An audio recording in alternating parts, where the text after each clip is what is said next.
The second mind, which we tend to go to, and when you use the word sustainability, this is usually what we're talking about here. And it has a different metaphor. Remember, the metaphor of the problem-solving mind is it's a clock, it's a mechanism, and we can just, get it fixed. This mind comes out of a metaphor of we're actually all interdependent. Wouldn't you say that's true when you think about sustainability? Yep, whatever I'm doing is affecting you. So I want to give you, and now you know the LEED work. Do you know the building construction work that's around setting standards? They're all voluntary on how it is that we're building so we can have green building and the Green Building Council. I want to look at just a bit about what they're achieving and then what one of the side effects or a couple of the side effects are when you're working on just protecting something. The value that they're after is trying to get targets so that people really know what they're trying to design against. Because people across the country were building, they were wanting to do better, but they really didn't know what it meant. So LEED, the standards they set up for building a greenhouse, said this is how it is that you can target things. They could also create a science, therefore, that you could educate people about how wind patterns worked in a house, about how water patterns worked in a house, how electricity, and what different kinds of wood and different kinds of building materials. It allowed people to become highly educated about it and to pass across best practices. Now, the real key to the LEED was to try and move people up, right, to a platinum level of construction. So you wanted people to be incented to climb. And by the way, every store that Walmart is building now, and they're building about 400 every couple of months, all meet platinum LEED standards. Now, you wouldn't have thought that was possible, right? But they're working to get all of theirs up to the highest known standard. What they wanted to be able to do was, at Walmart and others, and this you can see from the case of Walmart, how what LEED has done is made it possible to do mass production of things that meet what we know as the best standards. And it gave people a lot of how-tos. Now the problem with it, and this is why I say sustainability is only half the solution. Here's the downside. The standards really create an abstraction. They are not place-based. Do you know what I mean by place-based? Is that a concept that's familiar to you? No? Great. Place-based means that every time you build something, you build it on a specific piece of land that doesn't exist anywhere else. So the home you live in, the apartment building you live in, the stores you shop in all sit on a unique piece of land. And we think of those pieces of land when we do the LEED as all the same. The standards are the house, no matter whether it's sitting in Seattle or it's sitting in Arizona or it's sitting in Colombia or it's sitting in China, the LEED standards would all be the same, as though that piece of land was the same. It reduces the creativity to try and find better solutions. These are studies that have just been published recently, and they're looking at the advantages, but also the Green Building Council is actually looking at these and how to move what they're doing with LEED, because they found that people find it so easy to apply they don't think. They don't look at their local environment and they don't create anything new. We've become so standardized that we really don't even look at the most core issues. So particularly, you get the same number of points for doing water conservation if you're in Seattle, which is where I live, and you've just been reading about our floods. Probably noticed that in the paper the last few days. All right? So you get points for conserving water in Seattle, and they're exactly the same as Santa Fe, New Mexico, or Arizona. Now, which means we're not, again, paying attention to how it is we would invent in that local area. And of course, again, none of it was performance-based. It was all activity-based. So you use this kind of wood, this kind of lighting, and no one asked whether or not it really actually improved the environment, whether it really worked. Because all it was you add up the points and you qualify. This is one of the things that I think Walmart will begin to look at, is that what they're building meets someone's standards, but it actually may not prevent global warming, which is their intention. All right.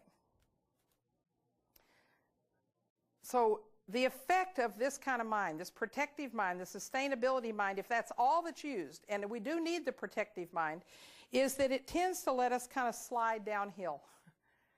So we say we want to protect, we want to prevent something from happening, but we may fall into a problem-solving mindset. I want to tell you another quick, fun, interesting story you'll like here.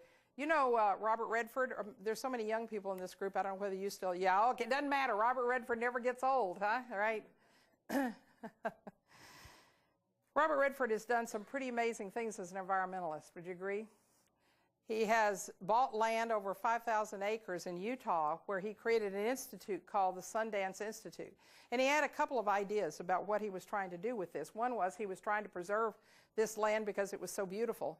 But he also really wanted to create a place to support young filmmakers. And in order to do that, he had to be able to have it be self-supporting. So they built condominiums, is what they decided they would do in the Sundance area. Now, and a ski resort. And as they started to do this, they had a few neighbors who were very distraught about the building, but not in the way you would think. They wanted the roads to be wider, not as narrow as he wanted them. They wanted them to be straighter because what they were looking at is fire maintenance, maintenance of the roads. If people were going to live along them, they wanted to have things built in a way that they would be more standardized. Well, Robert Redford stood for what he says he stands for. He was building the most environmentally sound housing that he could build, and he was working to have it meet all of the standards that one would meet. And he went against his neighbors, but he still got it built. And I don't know whether any of you have ever been there to ski or to hang out in the area, but it's beautiful. But it turns out it still wasn't enough to be able to support the Film Institute being there. So he decided what he would build is a 5-star hotel on the ridge above the baseline camps where the condominiums were. They had soil studies done, they had water studies done, and in fact, in the process, there was a wonderful river that they decided to move. You already saw what happens when you move to rivers, right? Well, they knew about the Kissimmee, and they knew that they had to be better and smarter, but they wanted it to be able to run in front of the condominiums and make it possible for the 5-star hotel to people to really enjoy being there.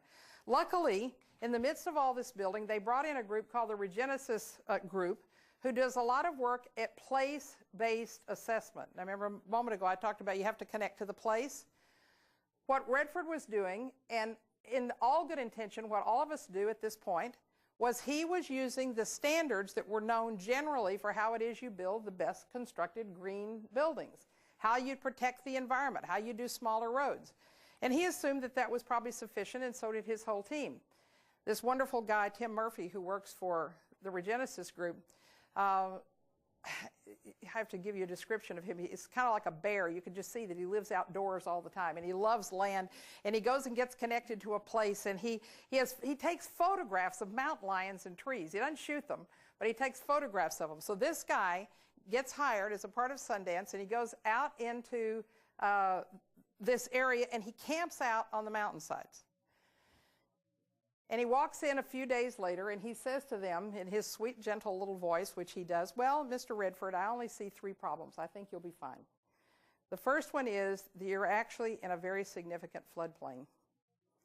And you're likely, in about 20 years, to be flooded. The second thing is that the way this mountainside is built actually turns out where you're going to put that housing, you're exactly in a fire sweep that will go straight up the mountain and take out the entire thing. The third thing is that it turns out if you look at how the alpine trees are, the pine trees that are, or the aspen trees that are here, you can actually see that this is an avalanche area. And you're about to build in a place that you would take the entire structure down with an avalanche." Besides that, he says, "I think you'll be fine." They ended up calling him Dr. Doom because 12 to 18 months later, they had the first flood. And it took out most of the first floor of all of the buildings. They had a fire that almost killed the manager they just hired 3 months earlier and his 3-year-old child. They had an avalanche which went through the place and took out part of that house, and luckily no one died in any of these. But the connection to really understanding the place and its uniqueness before you do anything to it is really, really critical. Now, this all sounds like a disaster, right? And you can understand why Tim Murphy became Dr. Doom for them. But Robert Redford moved to a different kind of mind to work with it. He took all of that history that they had put together, all of the understanding of the faults, the avalanche areas, the fire areas, which were going to affect everybody in that area, and he framed them and created a gallery and started an education process with those same neighbors who had been upset over the roads.